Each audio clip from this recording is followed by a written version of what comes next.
চরম জলসংকটে ভুগছেন দক্ষিণ দিনাজপুরের বিভিন্ন এলাকার কৃষকরা। তারা বলছেন, সরকারিভাবে সেচ ব্যবস্থা থাকলেও পাইপের অভাবে যে সমস্ত জমিগুলো দূর দূরান্তে রয়েছে সেই সমস্ত জমিতে জল নিয়ে যেতে পারছে না তারা। এদিকে আত্রাই নদীর জল শুকিয়ে তলান্নিতে ঠেকেছে।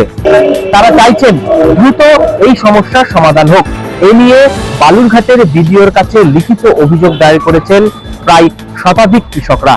তারা চাইছেন বিডিও এই বিষয়ে হস্তক্ষেপ করুক এবং পাইপের ব্যবস্থা করে তাদের যে নদী থেকে দূরে যে সমস্ত জমি রয়েছে সেই জমিগুলোতে যেন জল পৌঁছে দেয় এবং তারা যেন সঠিকভাবে এবং সুস্থভাবে চাষাবাদ করতে পারেন। কারণ দক্ষিণ দিনাজপুর কৃষি প্রধান জেলা, সেই জায়গায় জল সংকটে যদি চাষবাস না করতে পারে তাহলে তারা খাবেন কি, এমনটাই কিন্তু তারা অভিযোগ করছেন। কবে এই সমস্যার সমাধান হয় সেদিকে কিন্তু নজর থাকবে।